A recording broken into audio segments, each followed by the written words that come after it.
देवियों सज्जनों, मैं आपके सम्मुख आत्म परिच्छेद 176 लेकर उपस्थित हुआ हूँ। इसमें सुबाहु तथा सुदर्शन पर माता की कृपा के विषय में बताया गया है। सबसे पहले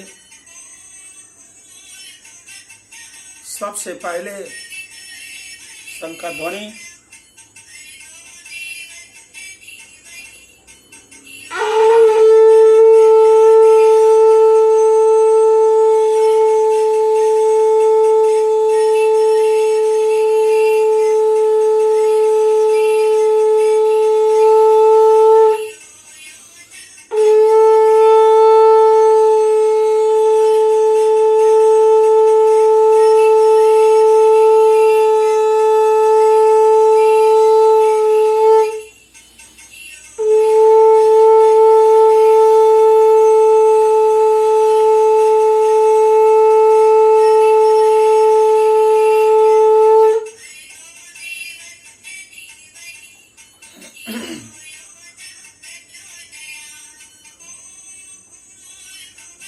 महर्षि जैमिनी महाराज जन्मेजय को बताते हुए कह रहे हैं कि हे राजन, सुनो, सुबाहु तथा सुदर्शन पर जगदम्बा की कृपा हुई थी। अयोध्या में भगवान राम के 15वीं पीढ़ी में ध्रुवसंधि नाम के राजा उत्पन्न हुए। उनकी 2 स्त्रियां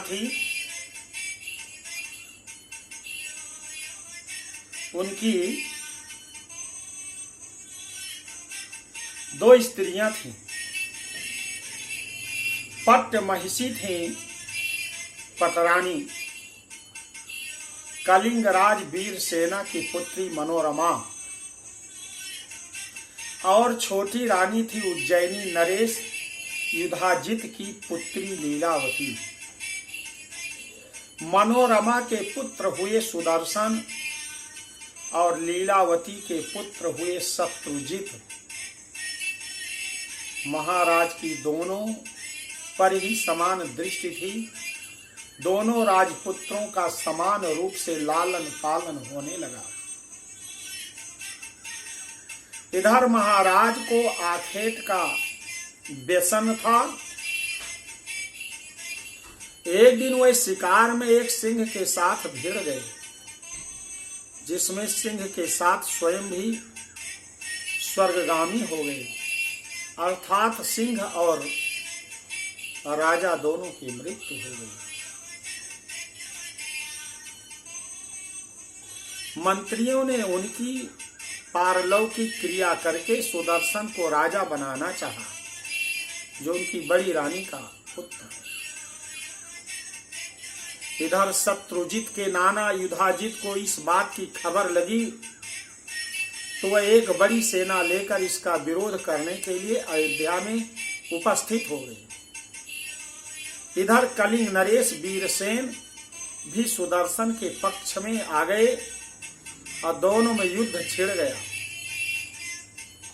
कलिंगाधिपति वीरसेन मारे गए। अब रानी मनोरमा डर गई, जो पटरानी थी, जो अयोध्या के राज चक्रवर्ती नरेश ध्रुवसंधि की बड़ी पत्नी थी। वह भयभीत हो गई और भयभीत होकर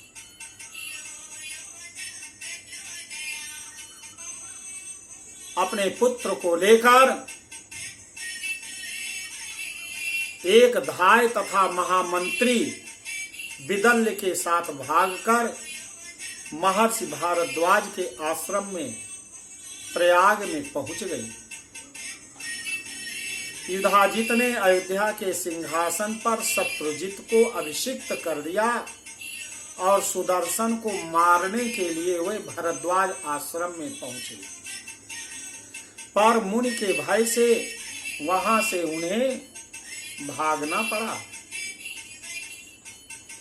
एक दिन भारद्वाज के शिष्यगण महामंत्री के संबंध में कुछ बातें कर रहे थे। कुछ ने कहा कि विदल क्लीब, क्लीब का अर्थ होता है, संस्कृत शब्द है क्लीब, नपुंसक है। दूसरों ने भी कहा यह सर्वथा क्लीब है। सुदर्शन अभी बालक है, उसने भी सुना तो उसके मुख से क्लीब क्लीब निकल पड़ा। क्लीब क्लीब कहते कहते क्लीब क्लीब करने लगा। पूर्व पुण्य के कारण वह काली बीज के रूप में अभ्यास में परिणित हो गया। वह क्ली क्ली क्लीं क्लीं बीज मंत्र में परिणित हो गया। क्लीं क्लीं बोलने लगा। अब वह सोते जागते खाते पीते क्लीं क्लीं रटने लगा। इधर महर्षि ने उसके क्षत्रियोचित संस्कार आदि भी करा दिए। महर्षि अर्थात भारद्वाज ने थोड़े दिनों में वो भगवती तथा ऋषि की कृपा से शस्त्र शास्त्रादि आदि सभी विद्याओं में अत्यंत निपुण हो गया। एक दिन वन में खेलने के समय उसे देवी की दया से अक्षय तूणीर तथा दिव्य धनुष पड़ा हुआ मिल गया। अब सुदर्शन भगवती की कृपा से शक्ति संपन्न हो गया। इधर काशी में उस समय राजा सुबाहु राज्य करते थे। उनकी कन्या शशिकला बड़ी विदुषी और देवी भक्त थी। भगवती ने उसे स्वप्न में आज्ञा दी कि तू सुदर्शन को अपने पति के रूप में वरण कर लो। सुदर्शन को अपने पति के रूप में वरण कर लो, वह तेरी समस्त कामनाओं को पूर्ण करेगा। शशिकला ने मन में उसी समय सुदर्शन को पति के रूप में स्वीकार कर लिया। प्रातः काल उसने अपना निश्चय माता पिता को सुनाया। पिता ने लड़की को जोरों से डांटा और एक असहाय वनवासी का साथ और उससे संबंध जोड़ने में अपना अपमान समझा। कहा तू मेरा अपमान कर रही है। उन्होंने अपनी कन्या के स्वयंवर की तैयारी आरंभ कर दी।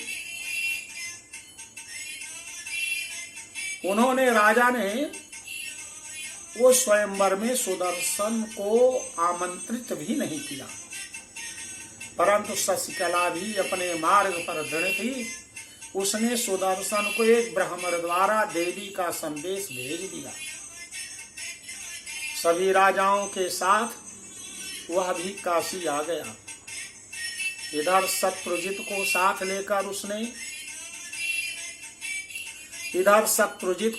लेकर उसके नाना अवंती नरेश युधाजित भी काशी आ गया। शशिकला द्वारा सुदर्शन को मन ही मन वरण किए जाने की बात सर्वत्र फैल गई। इसे भला युधाजित कैसे सहन कर सकता था। उन्होंने सुबाहु को बुलाकर धमकाया। सुबाहु ने इसमें अपने को दोष रहित बतलाया। तथापि युधाजित ने कहा, मैं सुबाहु सहित सुदर्शन को मारकर कन्या का जबरदस्ती अपहरण कर लूंगा। सुबाहु शशिकला का पुत्र है जो काशी के नरेश है। राजाओं को बालक सुदर्शन पर कुछ दया आ गई। उन्होंने सुदर्शन को बुलाकर सारी स्थिति समझाई और भाग जाने की सलाह दे दी। सुदर्शन ने कहा, यद्यपि न मेरा कोई सहायक है और न मेरे पास कोई सेना ही है। फिर भी मैं भगवती के स्वप्नगत आदेशानुसार ही यहाँ स्वयंवर में आया हुआ हूँ। मुझे पूर्ण विश्वास है वे मेरी रक्षा करेंगी। मेरी ना तो किसी से शत्रुता है और ना मैं किसी का अकल्याण ही चाहता हूँ। प्रातः काल स्वयंवर प्रांगण में राजा लोग सज धज कर आ बैठे तो सुबाहु ने शशिकला से स्वयंवर में जाने के लिए कहा, पर उसने राजाओं के सामने उपस्थित होना सर्वथा स्वीकार कर दिया। सुबाहु ने राजाओं के अपमान तथा उनके द्वारा उपस्थित होने वाले भय की बात कही। शशिकला बोली, पिताजी, यदि तुम सर्वथा कायर ही हो तो मुझे सुदर्शन के हवाले करके नगर से बाहर चले जाओ। मुझे छोड़कर चले जाओ, कोई रास्ता दूसरा मिल नहीं रहा था। इसलिए सुबाहु ने राजाओं से तो कह दिया कि आप लोग कल स्वयंवर में आइए, आज शशिकला नहीं आएगी। इधर रात में उन्होंने संक्षिप्त विधि से शशिकला और सुदर्शन का विवाह करा दिया और सवेरा होते ही उन्हें पहुंचाने लगे। युधाजित को भी बात की किसी प्रकार से भनक लग गई। वह रास्ते में अपनी सेना लेकर सुदर्शन को मारने के विचार से खड़ा था। सुदर्शन ही भगवती का स्मरण करता हुआ वहां पहुंचा। दोनों में युद्ध छिड़ने वाला ही था कि भगवती साक्षात प्रकट हो गई। युधाजित की सेना भाग करके चली गई। युधाजित अपने नाती शत्रुजित के साथ पराजित हो गए। राजा सुबाहु और सुदर्शन ने भगवती की स्तुति की। भगवती ने प्रसन्न होकर राजा सुबाहु से वर मांगने को कहा। राजा ने कहा, हे जगदम्बिके, आप सदैव इस काशीपुरी में निवास करिए, विराजमान रहिए और नगर की रक्षा कीजिए। भगवती दुर्गा ने कहा, हे राजन, जब तक यह पृथ्वी रहेगी तब तक सभी लोगों की रक्षा के लिए मैं निरंतर इस मुक्तिदायिनी नगरी काशी में निवास करूंगी। मैं आपको वचन देती हूँ। इस प्रकार कहकर भगवती अंतर्ध्यान हो गई। इसके अनंतर सुदर्शन ने अयोध्या तथा राजा सुबाहु ने काशी में भगवती दुर्गा की स्थापना की और सुदर्शन अयोध्या का राजा बना। काशी के सभी लोग भगवान विश्वनाथ के समान भगवती दुर्गा की पूजा उपासना आज भी करते हैं। इस प्रकार देवियों सज्जनों, महाराज जन्मेजय ने पूछा, हे गुरुदेव, नवरात्र व्रत तथा कुमारी पूजन के विषय में आप मुझे बताइए।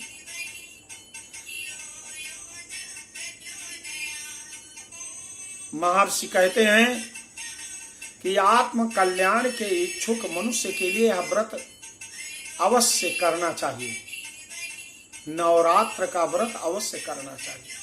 इस व्रत में कुमारी पूजन बहुत महत्व रखता है। 2 वर्ष से 10 वर्ष तक की कन्याओं का इस व्रत में पूजन करना चाहिए।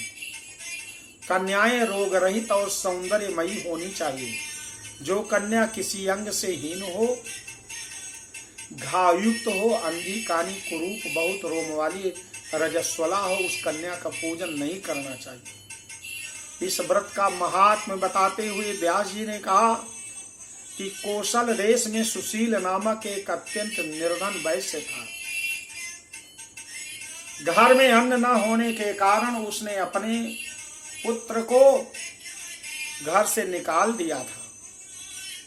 वह अपनी पुत्री का विवाह करने में भी असमर्थ था।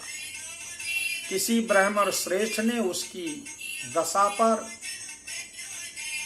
दयार्द्र होकर उसे नवरात्र व्रत करने का उपदेश दिया। उस वैश्य ने नवरात्र का व्रत किया, जिससे प्रसन्न होकर महाअष्टमी की रात्रि में भगवती ने उसे दर्शन दिया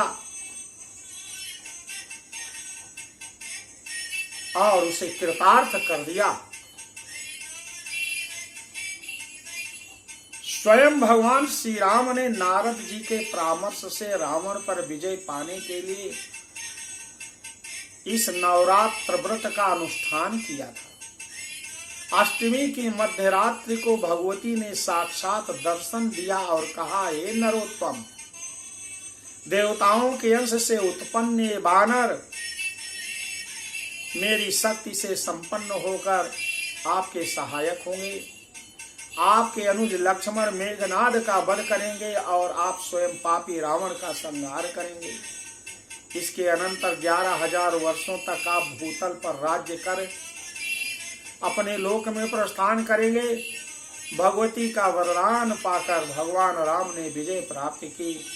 इस प्रकार देवी के उत्तम महात्म्य का वर्णन करने वाला एक तीसरा स्कंद पूर्ण हुआ। तो देवी और सज्जनों, मैंने आपको यहाँ तक माता के विषय में बताया। आप ध्यान से जरूर सुनो और माता पर विश्वास करके उनकी कृपा को प्राप्त करो।